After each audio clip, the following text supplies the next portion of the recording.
want to explore two or three other dimensions that you spoke about. You spoke about capacity, spoke about leadership.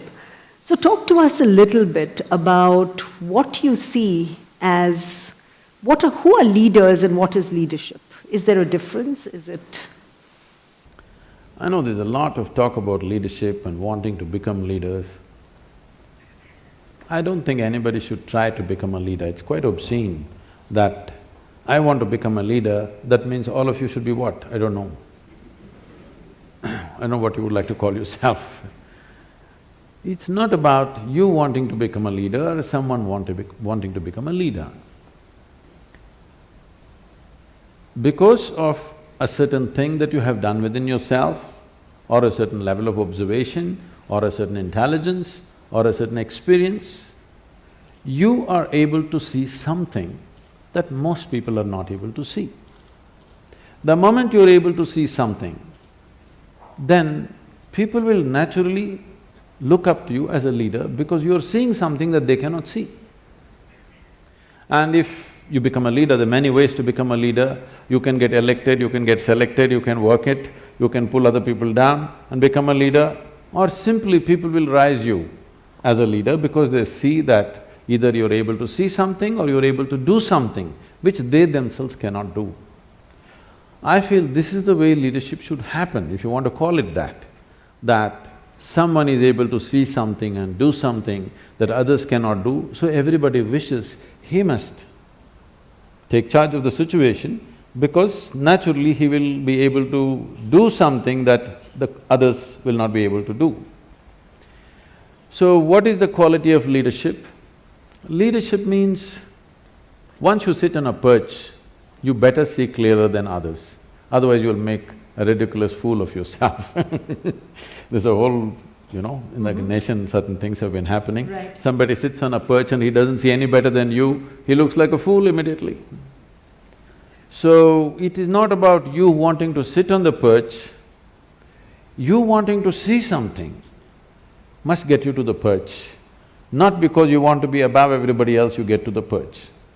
So what is the quality of a leader? I don't think there's any particular quality. One thing is, a leader means his sense of life is beyond himself.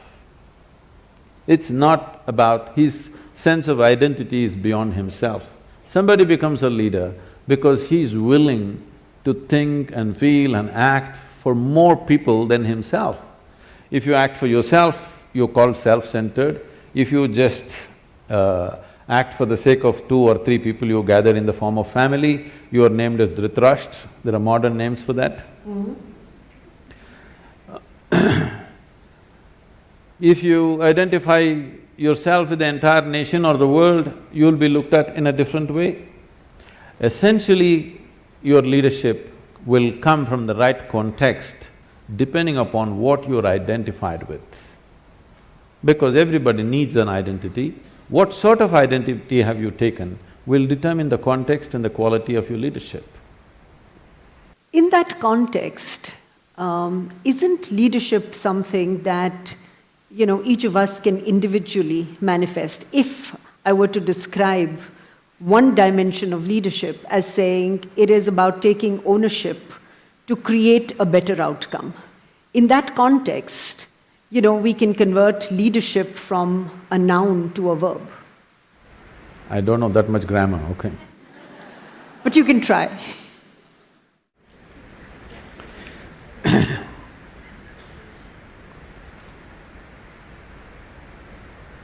See, whatever we do, every human activity, the purpose of an activity is to produce something. Production may be a safety pin, a computer, love, joy, health, well-being, it doesn't matter what. We want to produce something. When we act, we want it to be effective. How small an act or how big an act is not the important. We want something to happen effectively, which means it's a question of efficiency, it's a question of with how little, how much more you could do. That's what makes you… because all of us have the same amount of time in a day. People always tell me, Sadhguru, you had such a long day. I said, unfortunately there's no long day, God, they give me only 24 hours. I would like to bargain for more, but it's not happening. You can make it more by increasing your efficiency, the way you function, including people as a part of yourself, where other people will function as a part of you so that you don't have to bother about so many things around you. In this sense, you can enhance what you do. But time-wise, all of us have the same time, we can't help it. Right. So, how much can you produce in how little time, in how little material is the question. In the limited span of time which we have as life, what is it that we can do? Is it just about efficiency? Is it about simply mindless efficiency, do better, do better? No. At different times in history, people seem to want different things on the surface. But essentially, no matter which time of history, who they are, which part of the world they are, everybody wants the same thing, well-being. But their idea of well-being, everybody has their idea how to get there, but everybody wants well-being, no question about that. It doesn't matter which part of the world you go, whether you came here 1,000 years ago or today, 100 years later, you will see people will be still seeking well-being. In pursuit of well-being, maybe 100 years ago somebody would be going in search of water, today you're going in search of the Wi-Fi cloud but still well-being. People's idea of well-being, whatever that is, but people are only well only when something beautiful happens within themselves. They think they're going to cause it to themselves by some means. But people have been happy before the Wi-Fi came, people have been happy before the automobile came, people have been happy before all the luxuries we are enjoying today appeared. So what I'm saying is, well-being, if you're in pursuit of well-being, essentially, it is about what happens within the human being. What happens within the human being in the name of so many things, I don't want to name all the things, in the name of so many things, what we call as family, society, and another world which we call as corporate world all these things we created, these are all different names or different mechanisms that we believe will bring well-being to us.